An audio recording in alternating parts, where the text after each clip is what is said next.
አሁን የምንገኘው በዚህ በካሳንችስ የሴቶች አደባባይ ላይ ነው። በሀገራችን ለ50ኛ ጊዜ በዓለም አቀፍ ደግሞ ለ115ኛ ጊዜ የሴቶች ቀን እንግዲህ በዚህ ሳምንት ይከበራል። እኛም ይህንን ቀን ምክንያት በማድረግ በሀገራችን የሴቶች እግር ኳስ ታሪክ ውስጥ የመጀመሪያዋ የሴት አምበል ከሆነችው ከኢየሩሳሌም ጋር የአዲስ እንግዳ ፕሮግራማችን ከእናንተ ጋር ቆይታ ያደርጋል። ይህን ቆይታ እንድትከታተሉ እንጋብዛለን። መልካም ጊዜ ይሁንላችሁ።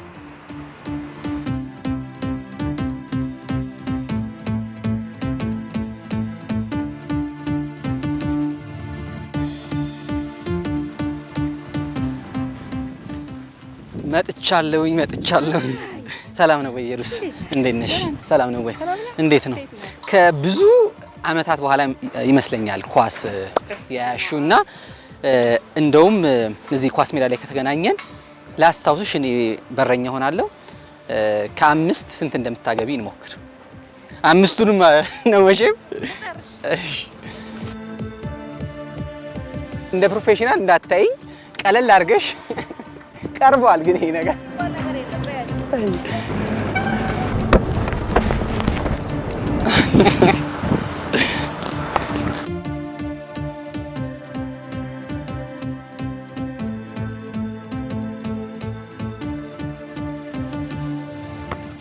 ያ ስለታሻል እዚህ ሜዳ አይ ቲንክ ከ4 እስከ 5 አመት ድረስ ተጫውቻለሁ። 28 ሜዳ ይባላል። ትሬኒንጎች ብዙ ሰርቼበታለሁ። ከማንጎ ጋር ሰርቻለሁ፣ ከሮማሪዮ ጋር አይ ቲንክ ሰርቻለሁ እዚህ ሜዳ ላይ።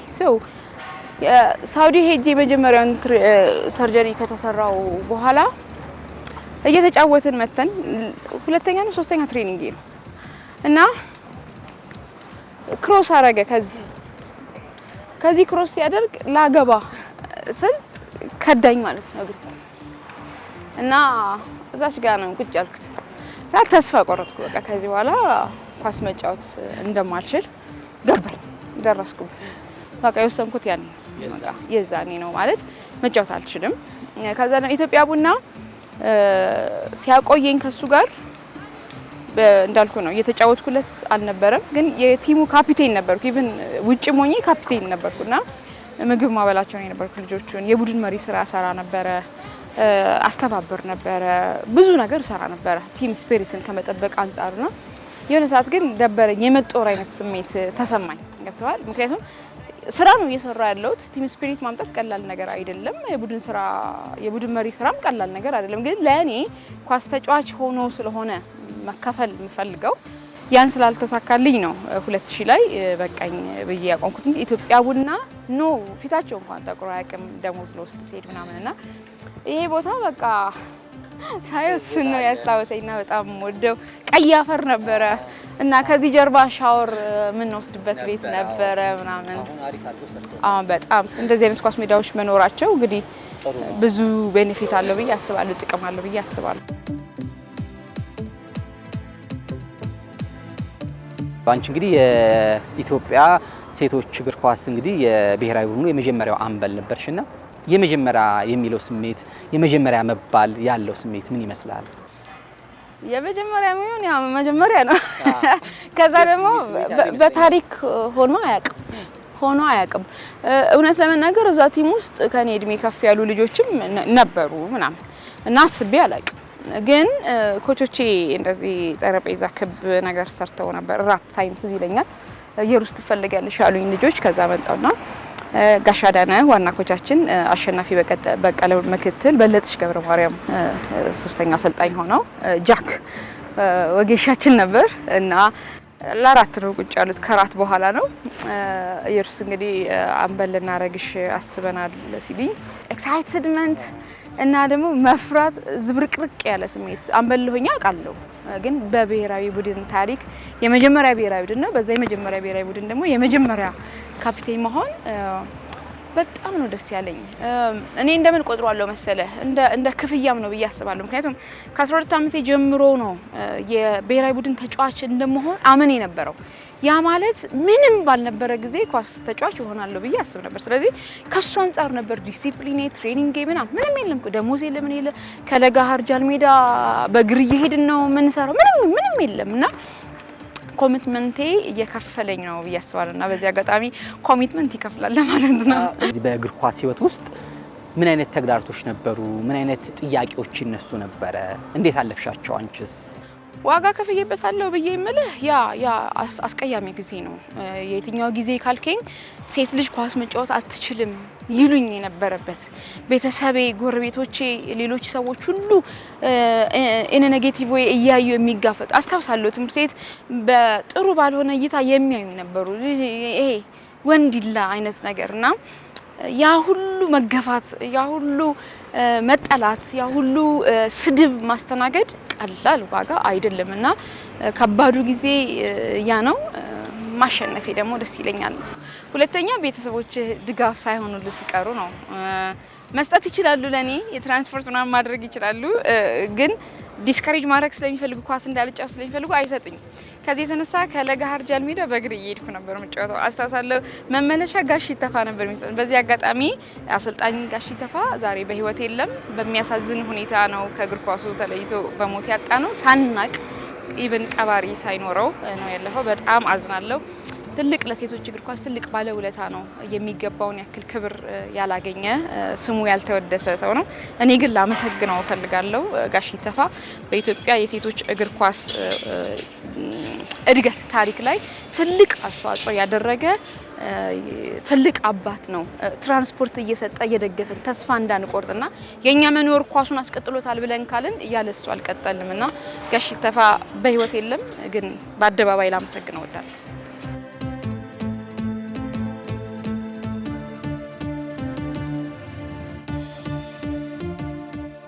መቼ ብዙ ጨዋታ ተጫውተሻል በዚህ በተለያዩ ክለብ ውስጥም የኢትዮጵያ ብሔራዊ ቡድንምና እንደው ማትረሺው ይሄኛውን ጨዋታ ረሳው የምትዩ የትኛው ጊዜ ነበረ? የመጀመሪያ የብሔራዊ ቡድን ጨዋታ ከኡጋንዳ ጋር ያደረግነው።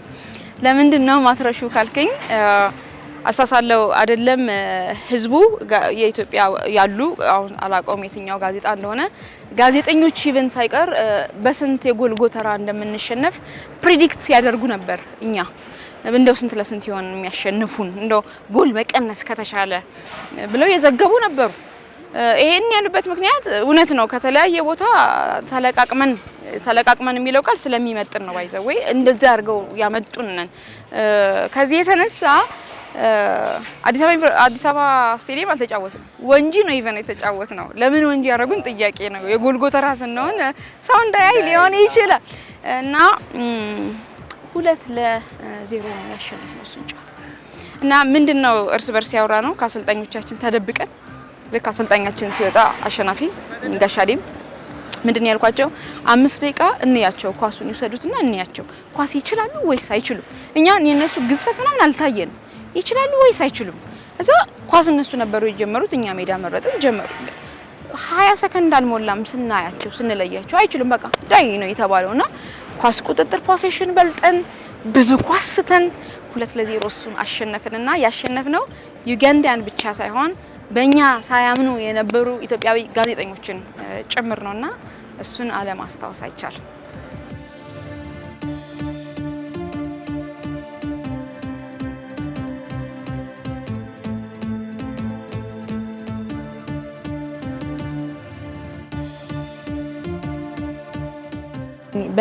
በእኛ ዘመን እኔና ጓደኞቼ ኢትዮጵያ ኳስ እዚህ ጋር ከመድረሱ በፊት ከነቱ መላምቺ ቀጥሎ የነበረው እንግዲህ ያንሰራራው በእኛ ጊዜ ነው።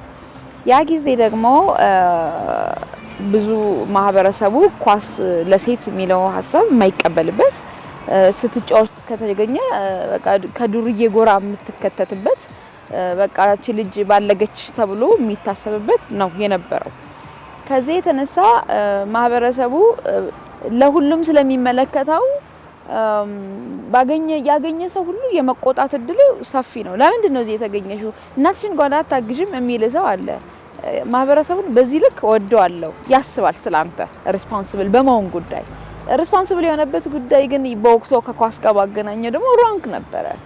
ለምንድነው ኳስን ለወንዶች ብቻ የመስጠት ቴንደንሲ ስለነበር፣ ስለዚህ ያንን ሽሽት ምን ነበር የምናደርገው እኛ ሴት ላለመምሰል ጸጉራችንን ተቆርጠናል፣ እንደ ወንድ ለብሰናል። ለመሸሽ ነው፣ ስድብ ለመሸሽ፣ ጡጫ አንዳንዴ ኩርኩም ማይጠፋ እሱን ለመሸሽ ያንን ዋጋ ከፍለናል።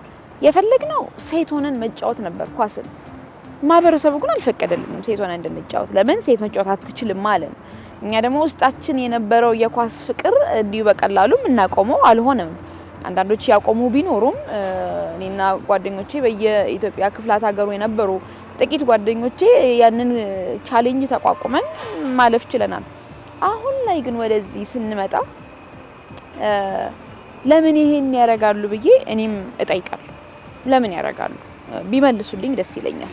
ለምን ወንድ ወንድ መምሰል ፈለጉ? አሁን ለምን እንደ ወንድ አክት ማድረግ ፈለጉ? አሁን ለምን እንደ ወንድ መልበስ ፈለጉ? አሁን ምክንያቱም ማህበረሰቡ ተቀብሎታል፣ በጀት ተበጅቶላቸዋል፣ በጣም ብዙ ሺህ ብር ተከፋዮች ናቸው፣ ደጋፊዎች አሏቸው፣ ጨዋታቸውን ሜዳ ገብተው የሚያዩቸው ብዙ ነው። ብሔራዊ ቡድኑ 3 ምናምን ነው አይደለ? ዋናው ቡድን 90 እና 70 አይደለ? በዚህ ልክ የኢትዮጵያ ማህበረሰብ የሴቶች እግር ኳስን ባበረታታበት ልክ እነሱ ወንዳ ወንድ ሆነው መጫወት ለምን ፈለጉ? አንትዬ የኔም ጥያቄ ነውና መልስ ያስፈልገዋል። ምክንያቱም ሴቶች ሆነው መጫወት ይችላሉ፣ ውበትም ነው ደስታም ነው ብዬ አስባለሁ። እኔ አሁን እድለኛ ዘመን ነው ይሄ ዘመን ማለት ለሴቶቹ ጥሩ ጊዜ ነው ኳስ ለሚጫወቱ ሴቶች ነው። እኔም ከጠያቂዎቹ ወገን ሆኜ መልሼ እነሱን ጠይቃለሁ። ሴቶች ላይ ደግሞ እንቅስቃሴ የሚያደርጉ ደግሞ የተለያዩ ስራዎችንም ስትሰሪ ቆይተሻልና ከዛ በኋላ የነበረው ህይወት ምን ይመስላል? በኢትዮጵያ እግር ኳስ ብሔራዊ ቡድን ለ2 አመት ተኩል ነው የቆየሁት። እኔ 17 አመት ላይ ነው የመጀመሪያ ሴቶች ብሔራዊ ቡድን ቅድም እንዳነሳ ነው። ስለዚህ በዛ እድሜ ጀምሮ 19 አመት ተኩል ላይ ለማቆም which is 2000 ማለት ነው ለማቆም ስገደድ ጉልበቴ የማያስችለኝ ሆኖ ነው። ከባድ ጉዳት ነበር የደረሰብኝ። ከዚህ የተነሳ 2000 ዓመተ ምህረት ላይ ነው ያቆምኩት በብዙ ሀዘን፣ በከባድ ስብራት፣ የልብም የእግር ብቻ ሳይሆን የልብም ስብራት። ምናልባት ያኔ አሁን ላይ ያለው ክብካቤና አሁን እዚህ ሀገር ላይ ያለው የሕክምና ልክ ቢኖር ኖሮ አይ ቲንክ ልቀጥል ይችል ነበር። በዚህ አጋጣሚ ኢትዮጵያ ቡናን ሳላመሰግን ማለፍ አልችልም።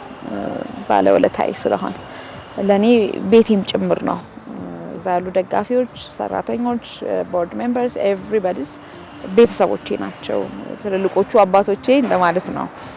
2 ጊዜ ነው ኢትዮጵያ ቡና ያሳከመኝ እግሬን። 99 ላይ ልኮ አሳክሞኛል ተጫዋች ሆኜ።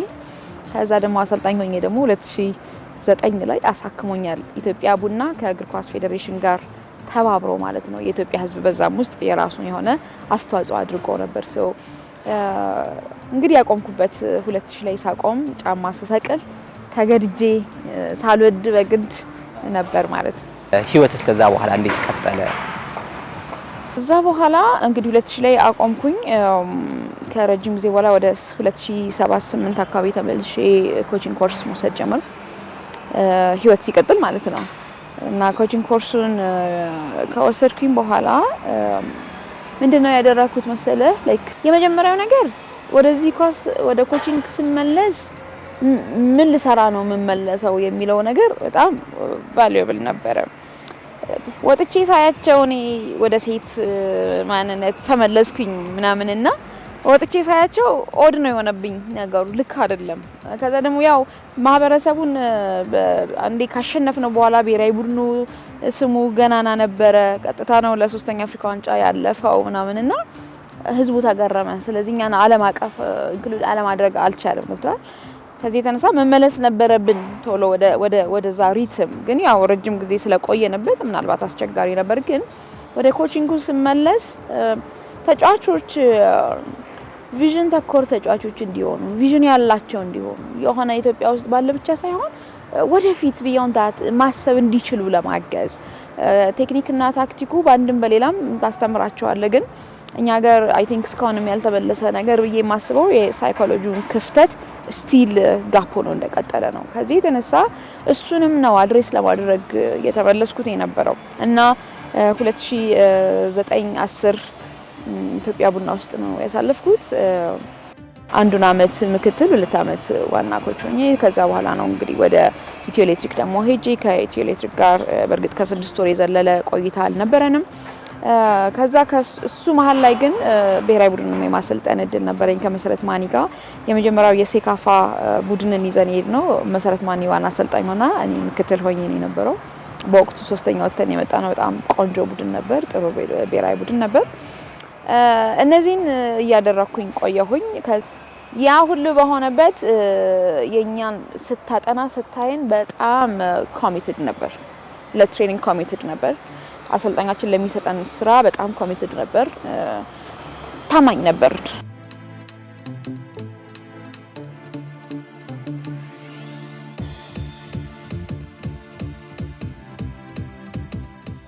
ከዛ ግን 2012 አንድ ወቅት እንደዚህ ከባለቤቴ ጋር ቁጭ ብለን ቲቪ ያየን ማታ 4 ሰዓት ነው እንዴት እንደተቀመጠን ማላቀውና አጋጣሚ ሲከፈት ማዩ ፕሮግራም አለ ከተዘጋው ዶሴ ይባላል። አይ ቲንክ አሁን የለም። በጣም ወደው ፕሮግራም ነበርና ምንድነው የሚተላለፈው መሰለ አንዲት ሴት ናት አረብ ሀገር ረጅም አመት ሰርታ የመጣች ሴት ናት። ከዛቺ ሴት ጓደኛዋ ጋር ነው የምታርፈው። አይ ዶንት ኖ ቤተሰቦቿ ጋር ለምን እንዳልሄደች ረስቼ ሊሆን ይችላል ታሪኩን፣ ግን ዋናውን ነው ምነግርህ። እና ትሄዳለች፣ እሷ ቤት ነው የምታርፈው። ከዛ ጓደኛ የምታርፍበት ቤት ደግሞ ባለትዳር ናት።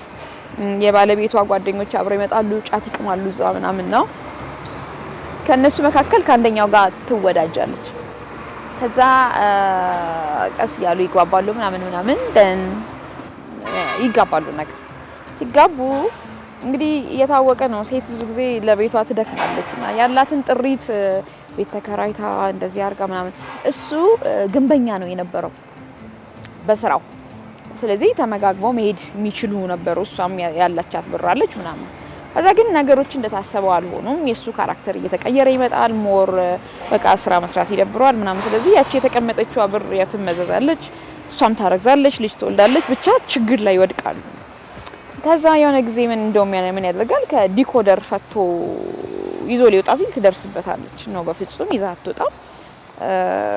እንደውም ማገዝ ሲገባ ይሄ ጥል ይፈጥራል፣ እገልሻለሁ ምናምን ይላታል። ያው ባልና ሚስት መካከል ልክ ነው አይደለም? እንደዚህ አይነት ንግግሮች መታሰብ አለባቸው። ግን ኖርማል ነው ብላ አሰበችው። ያው ዝም ብሎ አፉ ላይ መጥቶ ነው ብላ።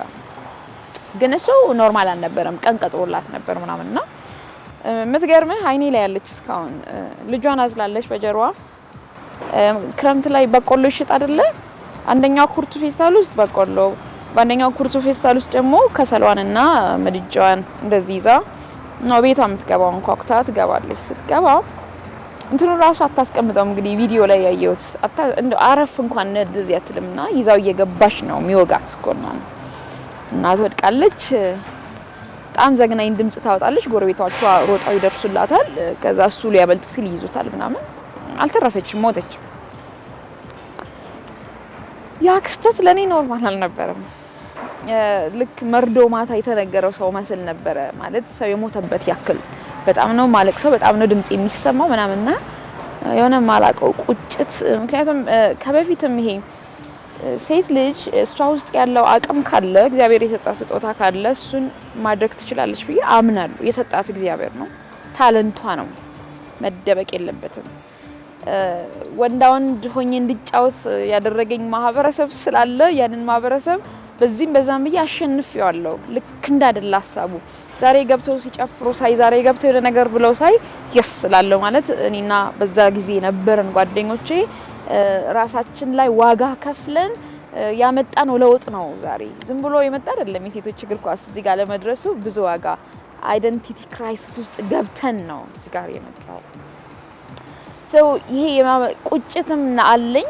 ከዛ ደግሞ የዚች ሴት እንደዚህ መሆን በቃ እህቴ ነው የመሰለች። ከዛ አንድ ደብተር ነበረኛ ያልተጻፈበት እንባዬ ራሱ አልደረቀም። ተስቺ መጻፍ ጀመርኩ። ወደ 4 ፔጅ ነው የጻፍኩት ነው። ልክ እሱን ጽፌ ስጨርስ ቀለል አለኝ። ከዛ ገብቼ የተኛው እሱን ደብተር ድጋሚ ያነሳሁት ከ6 ወር ከ7 ወር ምናምን በኋላ ሳነበው በጣም ኢምፕረስ አደረገኝ እና ምንድነው እዛ ላይ የሚለው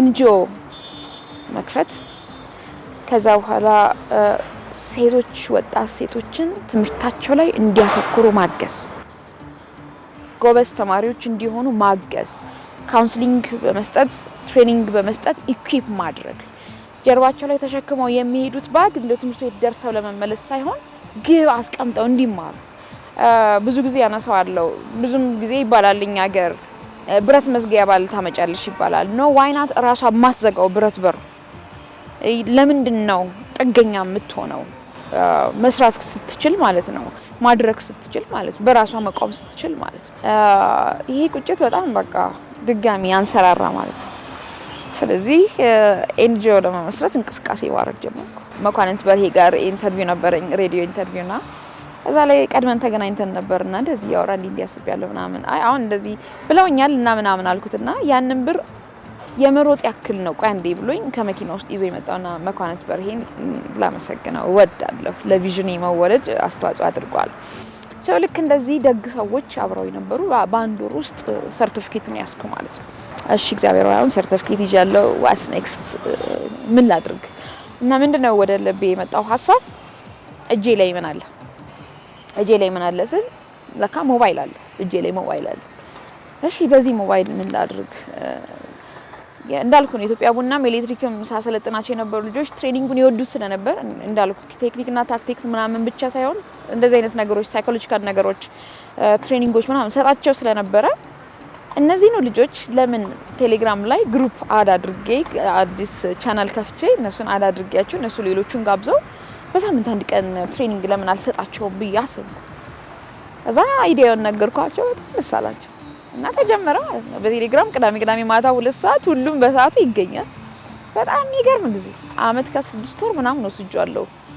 ወደ 100 ምናምን 300 ምናምን እያለ ሁሉ አይደው በርግጥ ሁሉም አይገኙም ነበር ባንዴ ሲገኙ 25 30 ከዛ እያለ እየቀነሰ የመጣበት ጊዜ ነበር ግን አመት ከ6 ወር በቃ እና በዛው ብዙ የተለወጡ ልጆች ነበሩ ከዛ ተዛመጣው ምን ማድረግ ይችላል ስል ፌስቡክ አለኝ እንቋታ አብራ ሚል ፔጅ አለኝ እዚህ ዛሬ ለምን አልለጥፈው አለርት ሆስፒታል መሄድ ፈልጊያለሁ የባልቀን እዛ ደግሞ ኤችአይቪ በጣም ሲቪር ላይ የደረሱት የሚታከሙበት ነው እኔ መረጥኩት ሴቶች እዛ ደግሞ ስንት ናቸው 13 ቁጥሩ ይቅርታ ጠፋብኝ ሴቶች አሉ ስለዚህ ለነዚህ ሴቶች ሞዴስ ዳይፐር ተኝቶ የሚታከሙ ስላሉ እንደዚህ ያስፈልጋል ወይ ለጥፍ ከዛ ባይ ምንም ሪአክት የሚያረግ ሰው ወጣው አንዲት ሴት 3000 ብር አስገባችልኝ አልኩ ተስፋለው በቃ እንዴ ያለ 10000 ብር ብቻ ሞላ ዳይፐር ሞዴስ ኬክ በጣም ይጣፍጥ በጣም ለብዙ ሰው የሚሆን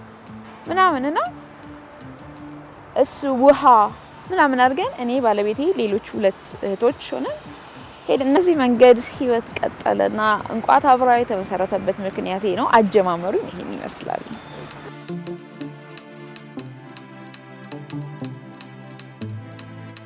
ብዙ ሰዎች በራሳቸው አገላለጽ እናትነትን ይገልጹታል ላንቺ እናትነት ማለት ምንድነው እናትነትን እንዴት ትገልጫዋለሽ እናትነት ሳክሪፊሻል ላይፍ ነው ማለት ዋጋ የመክፈል ህይወት ነው ሴት ልጅ ካረገዘችበት ጊዜ ጀምሮ እስክትወልድ ብቻውን ሌላ ነገር የምትፈልገውን አትበላም እንደምትፈልገው አትተኛም ጤነኛ አይደለችም ብዙ ጊዜ የሆነ ነገሩ አይታመማል ኢሞሽኗ በጣም ፍላክቹዌት ያደርጋል የሚረዳት ሰው አታገኝም እኛ ጋር በጣም ክፍተት አለ በዚህ አቅጣጫ ሴቶች ሲያረግዙ ሚስቶቻቸው ሲያረግዙ ባሎች የሚወስዷቸው ሪስፖንሲቢሊቲዎች አሉ ውጭ ሀገር ብታይ አሉ ያነባሉ መጻፍና እርግዝና ሰዓት ላይ የሚቀያየሩ የሚለዋወጡ ነገሮች ስላሉ ከዛ አንፃር ሚስቶቻቸውን ለማገዝ አብረው እነሱ ባይሸከሙ እንኳን ቢያንስ ግን በኢሞሽን ለማገዝ ከጎናቸው ይቆማሉና እዚህ ሀገር ብዙ አላየም ተስፋ አደርጋለሁ ወጣቶች አሁን ብዙ እየተጋቡ ስለሆነ ይሄን ክፍተት ይሞላሉ ብዬ ተስፋ አደርጋለሁና ከዛ ጊዜ ጀምሮ ዋጋ እየከፈልክ ነው የምትኖረው ስትወልድ ደግሞ ምጥ የሚባል ነገር አለ ከዛ ደግሞ የወለድከው ልጅ ደግሞ ጡት ማጥባት ደግሞ ህይወት ማስቀጠል ደግሞ አለ ባላደራነት ነው፣ ትውልድን መስራት ነው። ከዛ ግን እናትነት ዋጋ የመክፈል ህይወት ነው። ወደ እግር ኳሱ እንመለስና በህይወት ውስጥ ብዙ ቆይታ አድርገሻል፣ ብዙ ልምድም አለሽና የሀገራችን ደግሞ የእግር ኳስ ሁኔታን እንደምትመለከችው ነው። ካደጉት ሀገራት በተለይ ደግሞ በእግር ኳስ ስማቸው ከሚነሳ ሀገራችን ተወዳዳሪ እንድትሆን ከስር መሰረቱ ምን መደረግ አለበት ትያለሽ? በተለይ እዚህ እግር ኳሱ ላይ በሴቶቹም በወንዶቹም። እሺ አንቲ ያመሰግናለሁ። ያው ዞረን ወደ ኳሳችን መምጣታችን አይቀርም። ሁለት ምልከታ አለኝ። ሁለት ምልከታ ስለ ፖዚቲቭም ደግሞ ከፖዚቲቭ ጀምር። ፖዚቲቭ እግር ኳሳችን የተሰጠው ትኩረት በጣም አስገራሚ ነው። ለሴቶቹም ለወንዶቹ። ለሴቶቹ የተሰጠው በቂ ነው እያልኩ አይደለም። ከወንዶቹ አንፃር ስታዩ ዛሬም በጣም ትንሽ ነው። ግን ከኛ አንፃር ስለማይ ማነጽሪያ ስላለኝ ጥሩ ነው ይሻላል ለማለት እገደዳለሁ። ስለሚሻል የሚሻልን ነገር ይሻላል ማለት ሆነስት መሆን ጥሩ ነው። ከዚህ አንፃር በጣም ጥሩ ነው። ክፍያው በጣም ጥሩ ነው። ብዙ በጎ ነገሮች አሉት ማለት ነው። በየቦታው እየተሰሩ ያሉ አሁን ሜዳዎች የሆነ ጊዜ ሜዳ አልነበረም፣ በጣም ጩኸታችን ነበር። አሁን የነዚህ ነገሮች ብላሽ እያገኘን ነው። ምን ያክል ስራ ላይ ውለዋል ራሱን ችሎ። ብዙ አሰልጣኞች እየመጡ ነው። ሴቶችም አያለው፣ ወንዶችም አያለው። ብዙ ስልጠናዎች እየተካሄዱ ነው። በፊት በ3 አመት በ4 አመት ምናምን የሚመጡ የካፍ ላይሰንሶች አሁን በጣም በጥሩ ሁኔታ እየመጡ ነው። ቀላል ነገር አይደለም። ስለዚህ ይሄንን ጎን ስናይ በጎ ነገር አለው፣ በጣም ጥሩ ነገር አለው። ውጤታማነቱን ስናይ ደግሞ እንግዲህ እንፈትሻለን እና ባለድርሻ አካላትም ሁሉም ይወስዳሉ ብዬ አስባለሁ። ኳስ ተጫዋቹ ላይ ብቻ የምንጥለው አይደለም፣ አሰልጣኙ ላይ ብቻ የምንጥለው አይደለም። በቃ ውጤት እንጣ፣ በቃ የተወሰነ ጊዜ ግን እንድከም። በዚህ አይ ቲንክ አሁንም ፓይለት ፕሮጀክቶች አሉ እየተሰሩ አሉ። በባለፈው 17 አመት ያየነው ደግሞ ለውጥ ይሄ ተስፋ እንዳለ ያሳያል። ልጆች እንዴት አድርገው አምልጠው እንደመጡ አላውቅም፣ ግን አሉ ማለት ነው። የሚፈለጉ የሚገኙ አሉ። ሌላው ሙስና በጣም የሚወራበት ሴክት ነው የኢትዮጵያ እግር ኳስ፣ በሴቶቹም በወንዶቹም። እንግዲህ ይሄ እንዴት እንደሚቀረፍ አላውቅም። እንደ ሀገር ያለብን ችግር ነው ብዬ ስለማምን እሱም አንዱ ችግር ነው። ሌላው የሙያ ቅብብሎሽ የለም። እኛ ሀገር በዚህ አልታደልም። ናቶሊ በዚህ የትኛውን ቦታ ስትሄድ ሰክሰሰር የማብቃት ልብም ምንም የለንም። I don't know why እሱ በሌለበት ግን የትውልድ ቅብብሎሽ በሌለበት ምን ልንገነባ እንችላለን? እኔ ስመጣ ቆፍሬ ንጅ አዲስ ስገነባ፣ ያኛው ሲመጣ ቆፍሮ ንዶ ሌላ ሲገነባ የት እንደርሳለን? አንደኛው የሰራው ቲም ላይ ምን ችግር አለው? ቀጣይ የሚመጣው ሰው ቢልድ ቢያደርግ ከዛኛው ኮች ጋር ቁጭ ብሎ ቢያወራ ማን ምን ጋር ነበር ቢባባል መጥፎ ነው ብዬ አላስብም።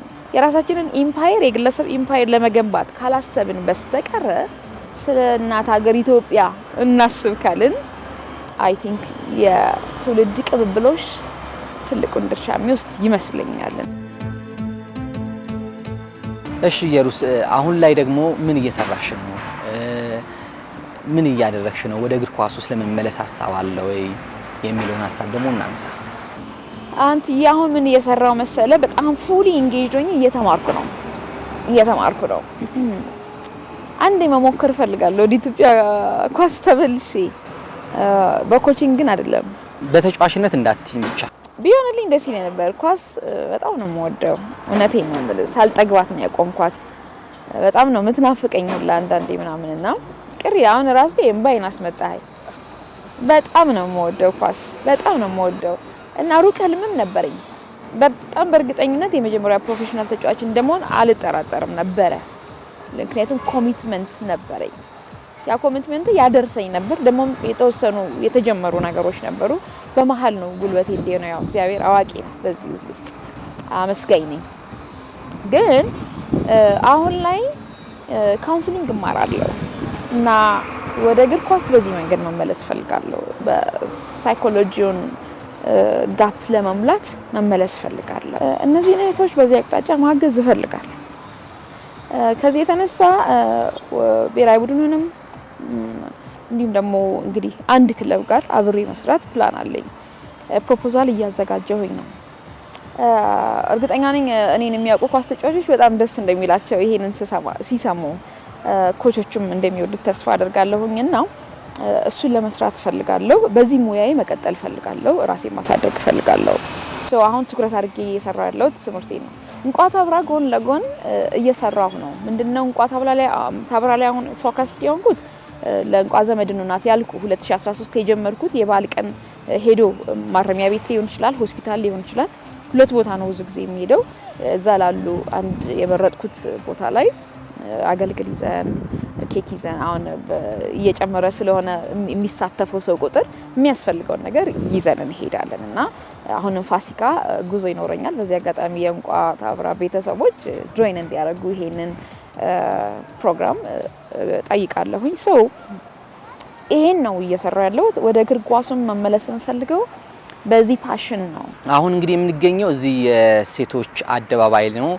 በሀገራችን ለ50ኛ ጊዜ በዓለም ደግሞ ለ115ኛ ጊዜ የሴቶች ቀን ይከበራልና ከዚህ ጋር በተገናኘ እንደው ወደ እግር ኳስ ህይወት ውስጥ ለመምጣት ለሚፈልጉ ታዳጊዎች ወደ ሌላ ሙያም ደግሞ ራሳቸውን መለወጥ ለሚፈልጉ ሴቶች እንደው ምን አይነት ምክር ትሰጫቸዋለሽ? እንግዲህ የእግር ኳሶቹን ላስቀድም። ወደ እግር ኳስ ሊመጡ የሚወዱ ሴቶች አይ ቲንክ 3 ነገር። አንደኛው ራሳቸውን ይሁኑ፣ ጀስት ሴት ይሁኑ። በማንነታቸው ደስ ብሏቸው ይቀላቀሉ ስፖርቱን። ራሳቸውን ይሁኑ፣ ምክንያቱም ራሳቸውን እንዲሆኑ የሚያስችል ሁኔታ ስላለ አንዱ። ሁለተኛው ቪዥን ይኖራቸው። ለምንድን ነው የሚመለሱት? በቃ ጓደኞቻቸው ኳስ ተጫዋች ስለሆኑና የሆነ ብር ስለተከፈላቸው ከሆነ ብዙ አይዱ። እኔ የህይወት ስኬት ብር ነው ብዬ ስለማላምን ነው። የህይወት ስኬት መድረስ የሚገባ ያስቀመጥከው ጎል ጋር መድረስ ነው ብዬ ስለማምን። ሌሎች ሴቶች ከኳስ ውጪ ደግሞ ያሉ ከሆኑ ጎበዝ ተማሪዎች ይሆኑ፣ ውስጣቸው ያለውን ታለንት ይወቁ። ውስጣቸው ያለው እንቁ ምንድነው? ያ እንቋቸው ሲወጣ ብረት ለሚዘጋላቸው ባል ፍለጋ አይኖሩም። በቃ ባሏን ትመርጣለች እንጂ ብረቴን የሚዘጋ ማን ነው አትልም፣ የራሷ ስላላት ማለት ነው። እና ሴቶች ጎበዝ ተማሪዎች እንዲሆኑ፣ ጠንካራ እንዲሆኑ፣ አስተዋዮች እንዲሆኑ፣ መድረስ የሚችሉበት የሚፈልጉበት ቦታ ላይ መድረስ እንደሚችሉ አምነው በመስመራቸው በአግባቡ እንዲራመዱ በእውነት ጥሪ አቀርባለሁ። የታላቅ እህት ምክር እንደማለት ነው። ሴቶችን ቀን በተመለከተ እንግዲህ ዛሬ ቆይታ እያደረግን የምንገኘውና እንደው ምን አይነት መልእክት ታስተላልፊያለሽ ለሴቶች ቀኑን ለሚያከብሩ ለማያከብሩም ለሁሉ? ያ እንግዲህ የሴቶች ቀን ነው። ሁሌ ነው የሴቶች ቀን መሆን የነበረበት፣ ግን ያው የሴቶች ቀን ሲባል the whole day ስለነሱ ለማሰብ እድል ስለሚሰጥ ሁሉም ነገር ስለነሱ ሲወራ ለማሰብ ብዙ የሚያሳዝኑ ዜናዎች እንሰማለን። አሁን በቅርብም በሴቶች ላይ የሚደርሱ ጥቃቶችን እየሰማን ነው። ይሄ ነገር እንዴት እንደሚስተካከል አላውቅም። ባሎች ለሚስቶቻችሁ፣ አባቶች ለልጆቻችሁ፣ ወንድሞች ለእህቶቻችሁ አጋር እንድትሆኑ፣ ጥንካሬ እንድትሆኑ ተመጋግበን የምንኖር ነን። ማናችንም ተነጥለን ለብቻችን እንኖራለን ማለት የምንችል አይመስለኝም። እግዚአብሔርም እንደሱ አልሰራንም። አንዳችን ያለ አንዳችን አንኖርም እና አንዳችን ለአንዳችን እናስፈልጋለን። እና በመከባበር በመዋደድ በሰላም ብንኖር ብዬ በጣም ከሀዘን ውስጥ የሚወጣ የእውነት ደፍሬ ይሄንን እንኳን ማለት የማልችልበት ስለሆነብኝ ነውና ወደዚህ እንድንመጣ ጥሪ ያቀርባለሁ። በዚሁ አጋጣሚ ምርጥ ባሎች አላችሁ፣ ምርጥ ወንድሞች አላችሁ፣ ምርጥ አባቶች አላችሁ። የእናንተን ተሞክሮ ደግሞ ወደ ሌሎች ልታጋሩ እንድታሻግሩ እላለሁ። ለህግ አካላት ጥቃት የሚደርሱባቸው እህቶቻችንን ተከትሎ ለሚመጡ ክሶች ትኩረት ቢሰጡ ይሄንን እላለሁ እና ግን ትልቁ መልእክቴ ተዋደን ብንኖር መልካም ይሆንልናል የሚል ይሆናል። እንግዲህ ኢየሩስ ለነበረን ቆይታ በተለይ ደግሞ በዚህ ሳምንት የሚከበረውን የሴቶች ቀንን ምክንያት በማድረግ የአዲስ እንግዳ ፕሮግራማችን እንግዳችን ስለሆንሽ በጣም ነው የምናመሰግነው። አክብረሽን ስለመጣሽም እጅጉን እናመሰግናለን። ተመልካቾቻችን የዛሬው የአዲስ እንግዳ ፕሮግራማችን እስካሁን የተከታተላችሁትን ይመስል ነበረ። ሌሎች የመዝናኛ ዝግጅቶቻችን ይቀጥላሉ። የአዲስ እንግዳ ፕሮግራማችን ግን እዚህ ላይ ያበቃል። መልካም የመዝናኛ ቀን